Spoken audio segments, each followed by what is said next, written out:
kuatkan hati. Negeri ini memanggilmu kawan. Belajar bergerak berbagi untuk negeri. Guru penggerak majukan pendidikan. Guru penggerak menghamba para murid. Assalamualaikum warahmatullahi wabarakatuh. Salam dan bahagia Bapak Guru hebat. Perkenalkan, nama saya Yulia Sari, CGP Angkatan 10 dari SMKN 1 Kota Bumi. Kali ini saya tidak sendiri, saya ditemani oleh Ibu Putri Ana Azri. Beliau adalah guru dari SMKN 1 Kota Bumi. Assalamualaikum Ibu Putri, apa kabar? Waalaikumsalam, alhamdulillah baik. Alhamdulillah, terima kasih ya Bu sudah mau datang ke sini untuk melakukan percakapan praobservasi. Hari ini tuh percakapan praobservasi Bu, tujuannya supaya nanti saat Ibu observasi kelas, Ibu lebih siap dan pembelajaran tercapai dengan sesuai dengan area pengembangan yang ingin dicapai. Kalau boleh saya tahu Bu, ada beberapa pertanyaan yang akan saya ajukan. Pertanyaan pertama adalah tujuan pembelajaran apa nih yang akan Ibu capai saat observasi kelas nanti? Baik, saat observasi nanti tujuan pembelajaran saya adalah siswa-siswi dapat mengidentifikasi teks laporan hasil observasi. Mengidentifikasi teks laporan ya Bu? Ya, hasil observasi. Terus? Sudah itu saja Bu. Oh, satu saja ya? Baik secara lisan maupun secara tertulis. Jadi mengidentifikasi teks laporan hasil observasi secara lisan maupun secara tertulis. Iya. Itu tujuannya Ibu ya. Terus area pengembangannya apa nih Bu yang akan Ibu capai saat observasi kelas? Nanti yang ingin saya capai area pengembangannya adalah keaktifan siswa di kelas tersebut saat kegiatan pembelajaran. Kemudian saya juga akan menerapkan pembelajaran berdiferensiasi. Bu, saya catat dulu di sini untuk bahannya. Jadi area pengembangan yang dicapai adalah keaktifan siswa dan pembelajaran berdiferensiasi. Mungkin strategi pembelajaran yang akan Ibu capai itu seperti apa? Strateginya mungkin saat pembelajaran berdiferensiasi, tentunya saya akan memberikan atau mengarahkan siswa-siswi untuk diferensiasi proses, diferensiasi konten, dan kemudian diferensiasi produk. Proses, konten, dan produk. Iya, benar. Sedangkan untuk mencapai strategi itu media apa yang akan Ibu gunakan saat observasi? Oh ya, tentunya saya pakai LCD proyektor ya Bu, kemudian buku paket atau buku panduan bahasa Indonesia, kemudian saya menggunakan gawai juga, gawai masing-masing siswa-siswi di kelas. Oke, medianya menggunakan proyektor, gawai, dan buku paket ya. Untuk waktunya kira-kira Ibu akan melakukan observasi kapan nih? Hari Senin Bu. Hari Senin tanggal 19 Agustus. Kalau boleh tahu itu di kelas berapa Ibu? Di kelas 10 TKJ 1. Oke, 11 TKJ 1. 10 TKJ 1 pada jam pertama ya. 10 TKJ 1 jam pertama. Oke Bu, nanti saat observasi kelas itu saya akan menilai hal-hal apa saja yang akan terjadi saat observasi kelas, apakah area pengembangan sudah tercapai atau belum gitu ya.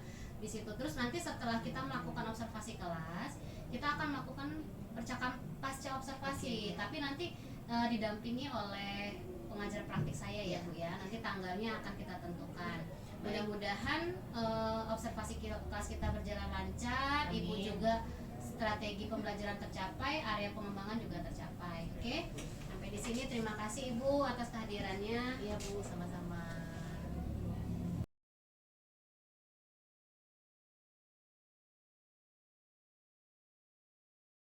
Assalamualaikum warahmatullahi wabarakatuh. Waalaikumsalam warahmatullahi wabarakatuh. Apa kabarnya semua hari ini? Alhamdulillah luar biasa. Allahu Akbar. Oke, sebelum memulai kegiatan pembelajaran kita berdoa dulu. Ketua kelas silakan pimpin doa. Semua siap untuk mengawali kegiatan kita pada hari ini. Berdoa menurut agama dan kepercayaannya masing-masing. Berdoa mulai.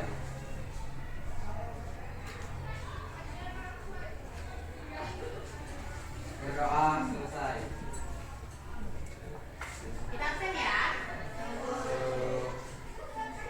Adrian Marcelin, Hadir Bu. Alia Monika,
adalah kalian dapat mengidentifikasi teks laporan hasil observasi yang dipresentasikan dengan lisan atau tulis melalui tayangan PPT dan video pembelajaran.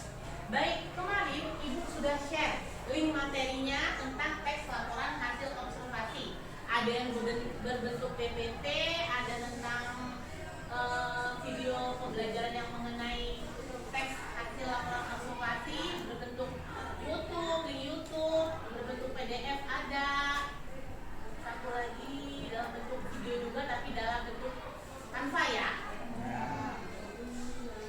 Sudah dipelajari? Sudah. Kemarin tentang pengertiannya, sekarang kita tentang pemahamannya. Ibu sudah bagi kelompok ya? Sudah. Kemarin kelompok juga sudah dibagi berdasarkan minat kalian. Ada yang mau mengamati makhluk hidup? Sebelah sini kalau nggak salah, kanan makhluk hidup dan sebelah kiri tentang hewan. Makhluk hidup hewan dan makhluk hidup tumbuhan. Tumbuhan dan hewan. Oke, sudah terbagi dua ya. Kalian sudah pilih sendiri kan kemarin ya? Sudah pilih mana yang suka mengamati hewan, mana yang suka mengamati tumbuhan. Baik, ada ciri-ciri teks laporan hasil observasi. Sifatnya objektif, bersifat fakta. Fakta apa? Kenyataan atau sebenarnya. Terakhir ditulis lengkap. Berarti teksnya harus kalian tulis lengkap berdasarkan strukturnya. Struktur teks apa saja? Ada pernyataan umum, ada ingat? Iya benar, pernyataan umum, deskripsi bagian, dan deskripsi manfaat. Lengkap ada di grup WA, sudah Ibu share ya materinya. Karena kalian sudah mempelajari materinya, sekarang Ibu akan bagikan RKPD berdasarkan minat yang kalian pilih kemarin, tumbuhan dan hewan. Hewan di sini Ibu buat tentang beruang madu. Kemudian yang tumbuhan ada pohon pisang dan pohon kelapa. Silakan kalian kerjakan, Ibu bagikan RKPD-nya. Yang tumbuhan kemarin mana? Ingat ya. Silakan. Ini yang hewan. Tumbuhan satu lagi ada pohon kelapa. Ini kalau nggak salah teman ya. Dari LKPD ini silakan kalian tentukan yang sudah kita pelajari kemarin. Cari pernyataan umumnya, cari deskripsi bagiannya, dan cari deskripsi manfaat. Silakan. Kalau ada yang belum paham boleh tanya Ibu.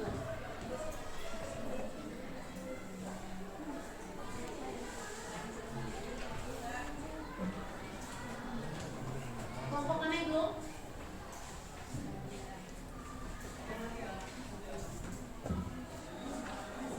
Ini beruang ya?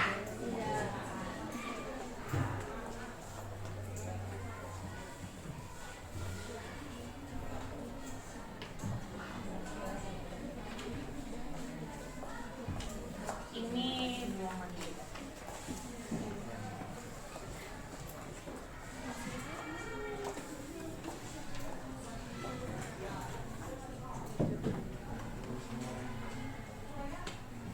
Silakan berdiskusi untuk menentukan struktur teksnya ya.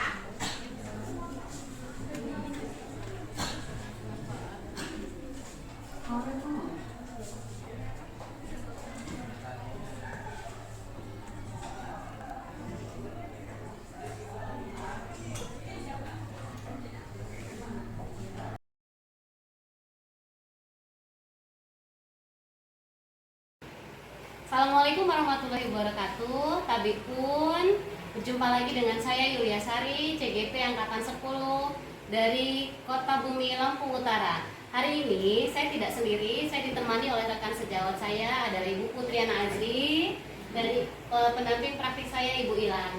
Selamat siang Ibu. Hari ini kita akan melaksanakan percakapan pasca observasi. Selamat siang Bu Putri. Iya Ibu. Terima kasih Bu Putri sudah menyempatkan waktunya untuk melakukan percakapan pasca observasi kita. 2 minggu yang lalu kita sudah melaksanakan praobservasi dan observasi ya Bu. Hari ini tuh saya hanya ingin menanyakan bagaimana perasaan Ibu setelah melakukan kegiatan observasi. Oke, kemarin kita sudah pra-observasi ya Bu, kemudian observasi. Perasaan saya awalnya gugup ya, karena kita mengajar diperhatikan dan diamati. Awalnya seperti itu gugup, tapi lama-kelamaan sudah mulai menikmati. Lama-kelamaan sudah mulai merasa senang ya, seperti ada memantau, tapi mungkin akan ada koreksi untuk diri saya. Jadi saya bagaimana caranya bisa memperbaiki cara belajar saya. Senanglah intinya seperti itu. Oke, alhamdulillah. Terus bagaimana pelaksanaan area pengembangan dari Bu Putri? Saat itu area pengembangan saya fokuskan pada keaktifan siswa ya Bu. Bagaimana siswa itu bisa aktif di kelas.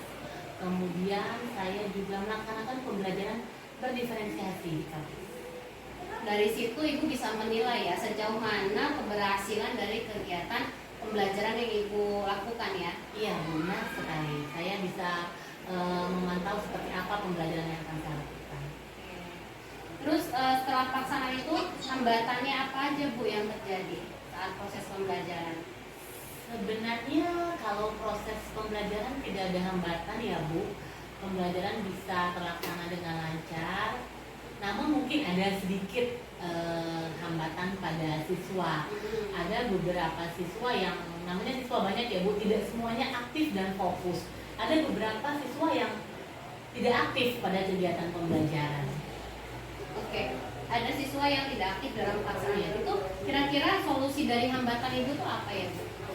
Solusinya saya awalnya memanggil atau berbicara langsung ya dengan siswa tersebut, menanyakan secara pribadi di luar pembelajaran. Kalau dalam kegiatan pembelajaran saya tanyakan langsung, takutnya nanti mengganggu, mengkhawatirkan kegiatan pembelajaran ya, karena sedang belajar tapi saya bertanya-tanya pada salah satu siswa. Sebenarnya nggak satu sih, ada 2 atau 3 yang tidak aktif. Tapi solusi saya setelah jam pembelajaran saya ajak ngobrol, saya ajak diskusi apa yang terjadi, apa permasalahan dia dalam pembelajaran sehingga mengapa ia tidak aktif. Iya. Terus kira-kira Ibu apa yang akan Ibu lakukan setelah observasi? Apa yang Ibu rasakan? Yang saya rasakan otomatis saya merasa ada perbaikan ya dari diri saya.